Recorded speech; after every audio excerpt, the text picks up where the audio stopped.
Bueno, ahorita lo leo tantito. Vamos a presentar, ojalá, porque está un poquito largo y te pasaste de lanza. Pero ahorita lo leo. Dame un ratitito. Vamos a presentar a la directora del órgano interno del control del municipio de Chihuahua. Carmen Hidalgo, ¿cómo está? ¿Con qué cuenta? ¿Cómo anda? ¿Qué tal? Muy buenas tardes, estimado Luis y estimada Norma. Muy bien, gracias a Dios y ustedes, con muchísimo trabajo y muy agradecidos pues del espacio que nos brindan. Muchísimo trabajo. Sí, la verdad es que le agradecemos que ande por acá porque sí es cierto, la verdad es que sí andan chambeando duro y macizo todos los santos días con temas muy interesantes hoy, mi gente, para que usted ponga muchísima atención y prepare también su celular al 614-111-3185, porque primero que nada me andaban contando ya que el gobierno municipal de Chihuahua anduvo por el Senado de la República participando en un evento que se llama Ciudadanía con Datos. ¿Nos puede contar un poquito de esto, directora, por favor? Claro que sí, pues mira, muy contentos porque fuimos, como dices, al Senado de la República, invitados por la presidenta del Sistema Nacional Anticorrupción, que es la doctora Patricia Talavera, y el presidente, el senador Daniel Barreda, que es el presidente de la Comisión Anticorrupción y Transparencia en el Senado. Ellos convocan este espacio para lanzar una guía que se construyó durante varios meses de trabajo entre varios CPCs. Los CPCs son los Comités de Participación Ciudadana de los sistemas estatales y nacional. También hay un CPC anticorrupción. Entre varios CPCs y el gobierno municipal de Chihuahua colaboró. De hecho, fuimos el único, digamos, gobierno, ¿no?, que participó en esta dinámica en la cual estudiamos las diferentes formas que hay en algunas instituciones públicas para realizar un procedimiento que es súper importante, que ahorita andamos en ello, que es la verificación del patrimonio de los servidores públicos. En este caso, pues el del municipio, el procedimiento que está regulado en el municipio, sirvió de ejemplo para crear esta guía. Y yo quisiera aquí poner una reflexión sobre la mesa que también hablábamos en el Senado. Estas verificaciones, además de que, digamos que son como el siguiente nivel, es decir, todas las instituciones públicas ya cumplen con lo básico, que es presentar todas las declaraciones patrimoniales de los funcionarios y funcionarias, ¿verdad? Pero ¿qué pasa con toda esa información que de hecho se concentra en la Plataforma Digital Nacional, que es una plataforma donde se ponen las declaraciones, funcionarios sancionados por algún hecho de corrupción o alguna falta administrativa? Se ponen también todos los funcionarios que tienen injerencia en procedimientos de contrataciones de todas las instituciones públicas a nivel nacional.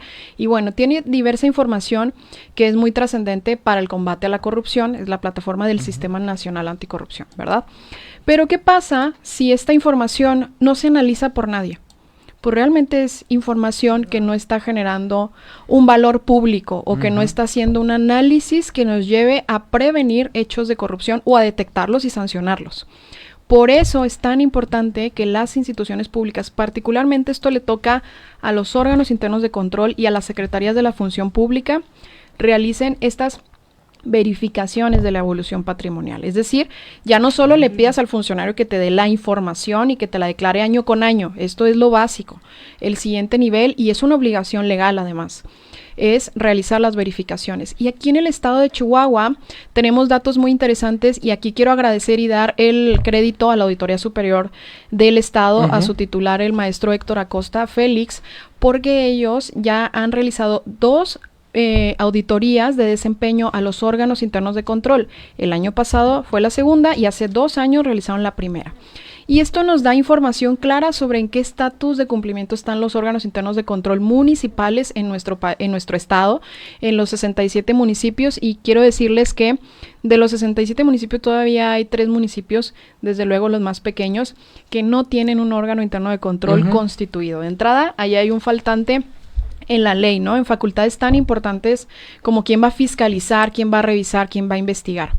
Y bueno, de los 64 municipios que sí tienen un órgano interno de control, solamente 5 realizan o alguna vez han realizado, tal vez no periódicamente, pero al menos han hecho un ejercicio de verificación de la evolución patrimonial de los servidores públicos.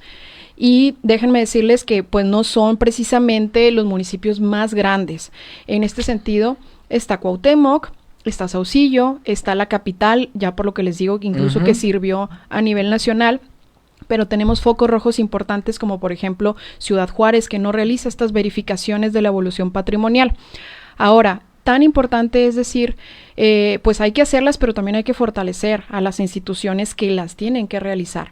Y por eso esta guía, que de alguna manera es un manual muy sencillo en el cual le decimos a los OICs paso a paso cómo poder hacer estas verificaciones de la evolución patrimonial, cuál es el alcance, qué tanto se tiene que revisar, porque yo a grandes rasgos, sin querer ahorita ser súper exhaustiva y marear a la gente que nos está escuchando, pero les platico que es básicamente un análisis de la información que tienen las declaraciones de los años en el cual el funcionario haya estado en la institución.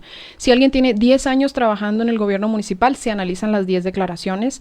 Si alguien tiene 2 años, pues nada más las 2 años, porque se busca ver cómo va evolucionando el patrimonio y detectar 2 conductas. En primer lugar, si hay un ocultamiento de riqueza.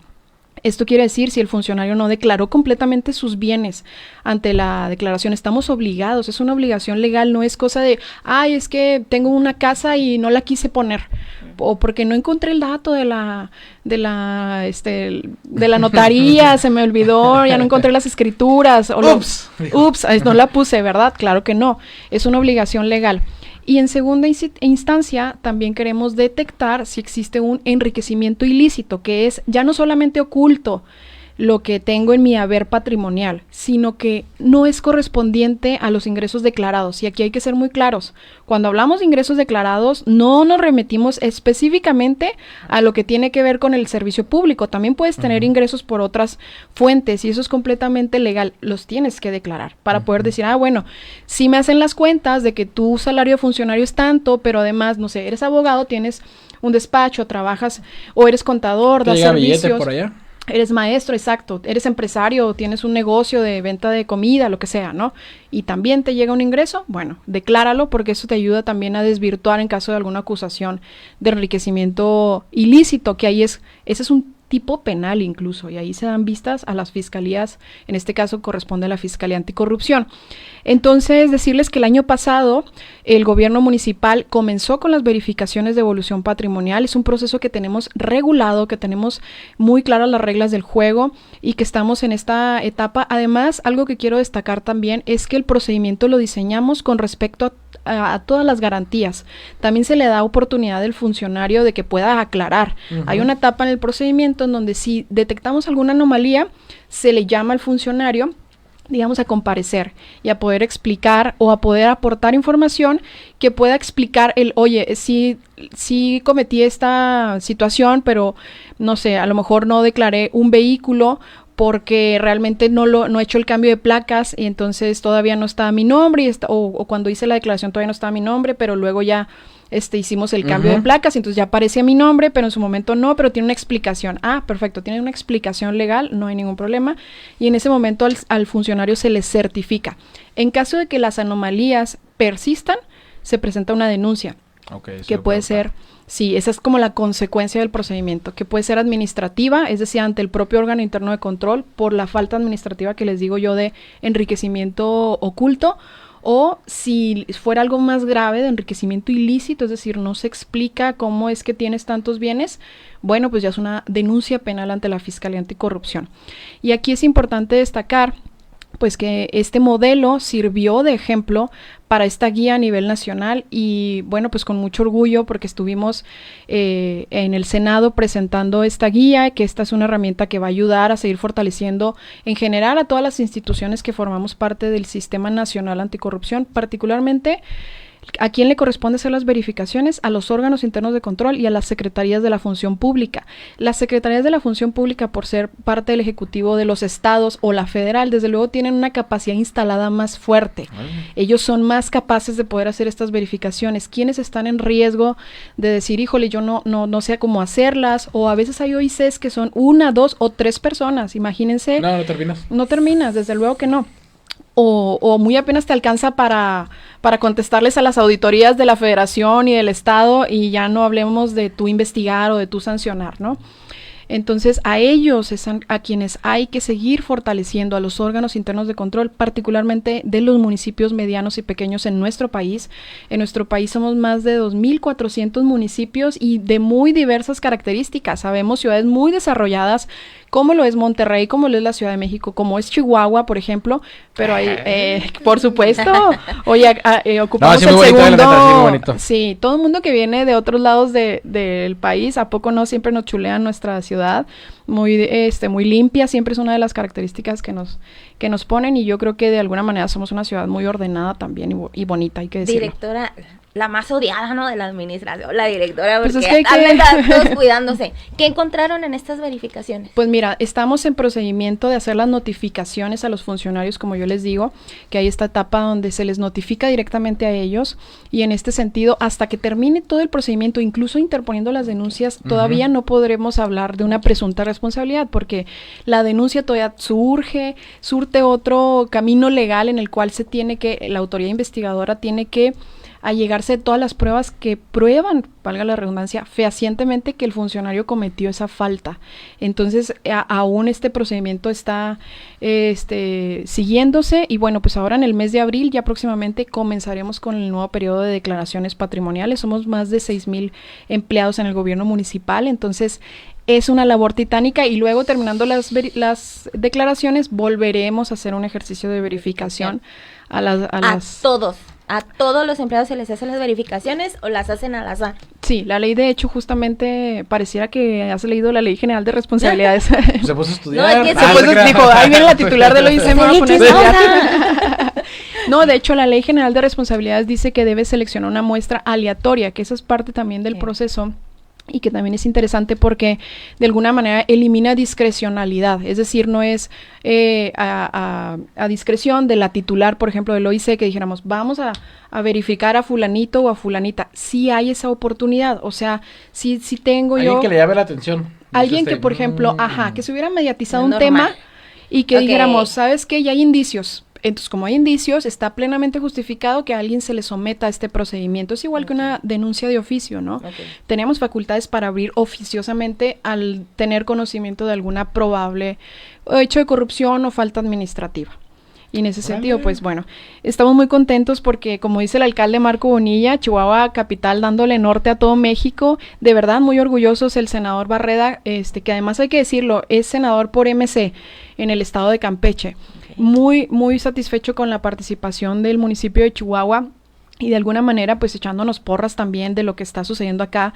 Yo creo que muchas veces no tenemos como la perspectiva nacional y es fácil criticar, pero luego cuando volteamos a ver otros estados de la República decimos, espérame, no estamos tan mal en Chihuahua, lo estamos haciendo bien. Por ejemplo, algo que tenemos muy positivo aquí también es que nuestro sistema estatal anticorrupción sí funciona, sí se coordinan, sí se sientan a la mesa. Existe un CPC a nivel nacional. El CPC, que es el Comité de Participación Ciudadana, son 5 integrantes que deben ser seleccionados por convocatoria abierta. A nivel nacional ya nada más hay 2 integrantes porque se han encargado de ir dilapidándolo. Las últimas convocatorias no las han sacado, entonces pues no se han ido renovando. Algo similar le pasó al INAI, no sé si se acuerdan. Eran 7 comisionados y luego de repente nada más fueron 5 y luego no renovaron y eran 4 y luego eran 3 y entonces al final... Exacto. Entonces aquí al menos en Chihuahua eso no ha pasado. Seguimos fortalecidos en este trabajo que es titánico, ¿no? En el sentido de seguir promoviendo un ejercicio correcto del servicio público. Órale, qué padre, qué interesante que nos comparta este tema. Yo le preguntaría, ¿me permiten un cortecito comercial y después me regala como unos 5 o 7 minutos? Claro, con muchísimo gusto. Vamos a un corte y regresamos.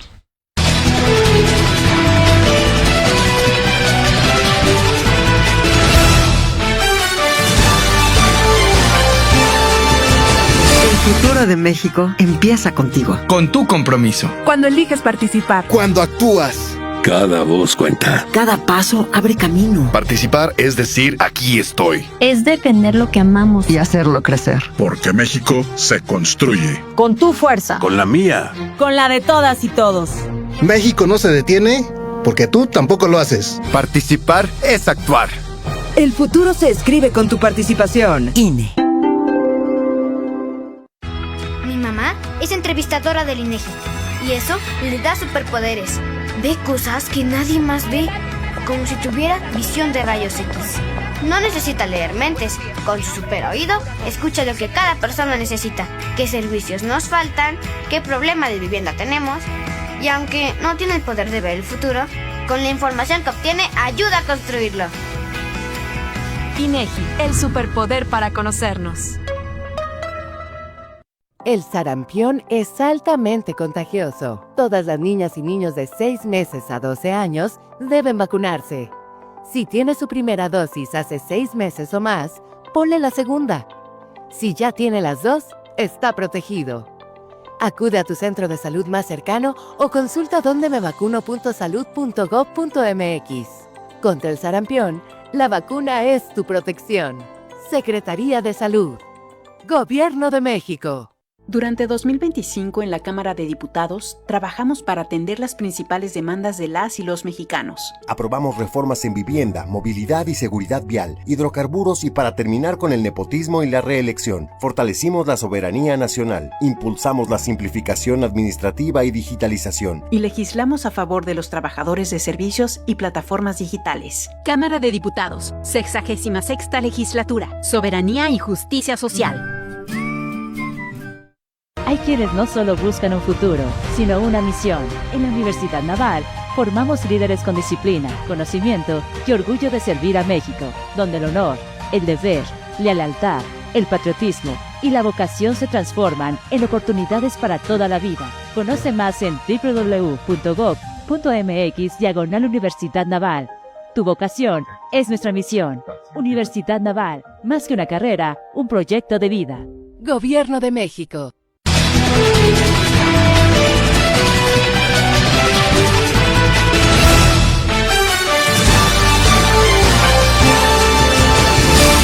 Una 50 de la tarde, mi gente, y gracias por continuar en sintonía del noticiero vespertino de la Patrona 94.1. Continuamos unos minutitos más aquí con la directora del órgano interno del control del municipio, porque no queríamos irnos sin que nos explicara ahora con estos temas que se están dando recientemente, sobre todo en los temas de violencia de género. Y directora, si nos puede orientar qué sucede en esos casos particulares, en los recientes que se están llevando hoy a cabo, qué resultados han tenido en ese tema. Así que por favor, si nos puede orientar un poquito más.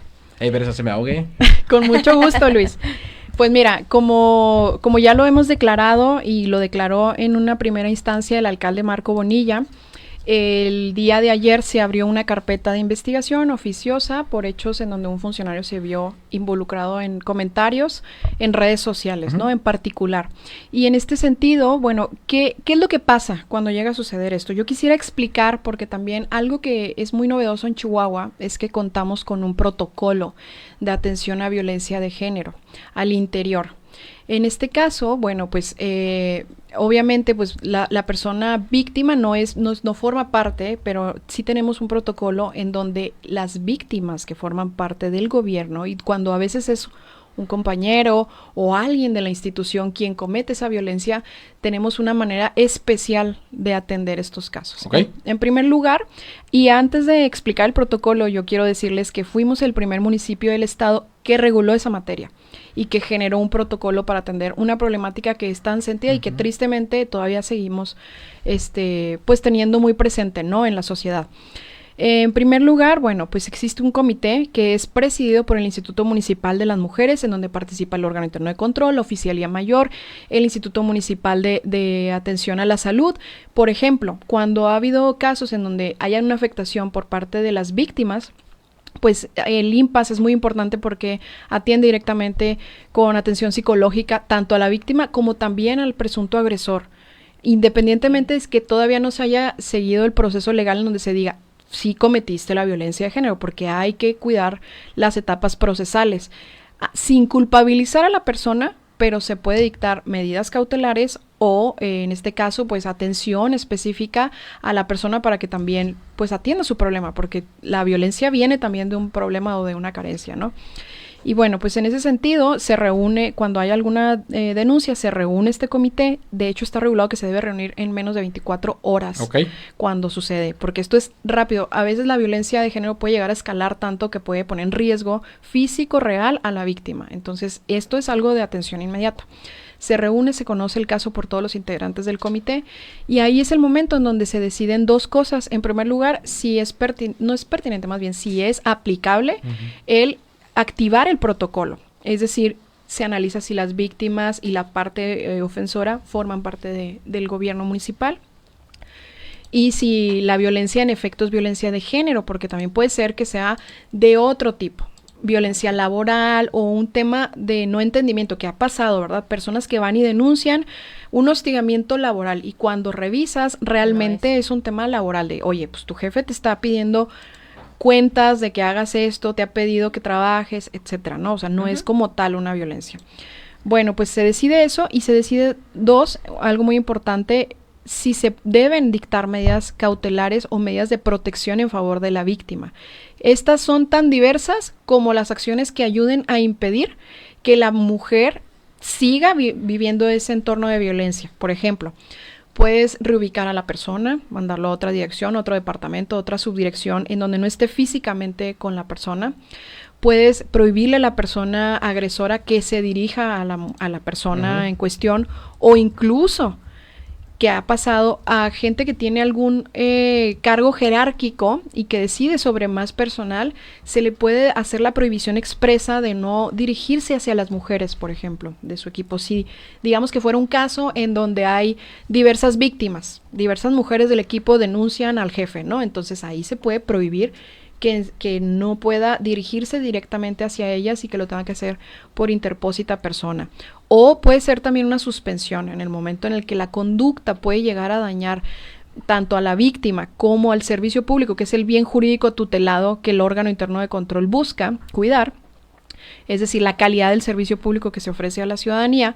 Pues bueno, en ese caso se puede dictar una suspensión, se le manda a la persona a su casa con un 30% de su salario, que es el mínimo vital que la ley nos maneja, ¿verdad? Tampoco le puedes quitar completamente porque incluso a veces tienen obligaciones legales con pensiones alimenticias, que son derechos de menores que afectan a terceros. Eso es intocable, eso no lo puedes tú quitar. Pero bueno, esto se hace así para impedir inmediatamente y actuar rápido en casos en donde puede estar en riesgo la persona de seguir viviendo esa violencia o que se puede poner la integridad o la salud de la víctima, ¿no? Y en ese momento también otra cosa que sucede es que el órgano interno de control empieza la investigación. Yo les decía ahorita antes del corte en otro tema, ¿verdad? En las verificaciones. Las investigaciones también tienen obviamente la obligación de comprobar fehacientemente los hechos de los cuales se le acusa a alguien. Es decir, no puedes tú llevar un procedimiento irresponsablemente sin todas las pruebas que realmente den fe de que sí sucedió esa violencia, ¿verdad? Claro que con esto, cuando hablamos de violencia de género, se tiene que juzgar con perspectiva de género y se tiene que entender cómo funciona la violencia de género. Y muchas de las veces, por ejemplo, cuando tiene la modalidad de violencia sexual, muchas de las veces, evidentemente, un hostigamiento sexual, por ejemplo, no ocurre en el ámbito público, normalmente ocurre en un espacio privado. Por eso se dice, por ejemplo, juzgar con perspectiva de género es que el dicho de la víctima es preponderante. Es decir, si ella dice, sí me tocó, aunque no hubo testigos, y es el dicho de ella contra, obviamente, la persona acusada, tienes que darle mayor peso al dicho de la víctima. Eso es juzgar con perspectiva de género, ¿verdad? Entonces se abre la investigación y cuando termina esta etapa en donde la autoridad investigadora dice, ya tengo completamente los elementos, ahora se inicia un procedimiento de responsabilidad. Y ahí es donde se le notifica a la persona, oye, tú estás acusado de esto, tienes derecho a defenderte, nos vemos en 10 días, porque es lo mínimo que la ley nos dice. No puede haber desde la notificación a la audiencia inicial, mínimo deben ser de 10 días. ¿Por qué? Porque es también una garantía que se le ofrece a la persona acusada. Tengo que conocer el expediente, tengo que estudiar, tengo que ver de qué me acusas y luego ya poder tener una defensa, ¿verdad? Presentarme con un abogado que me va a defender.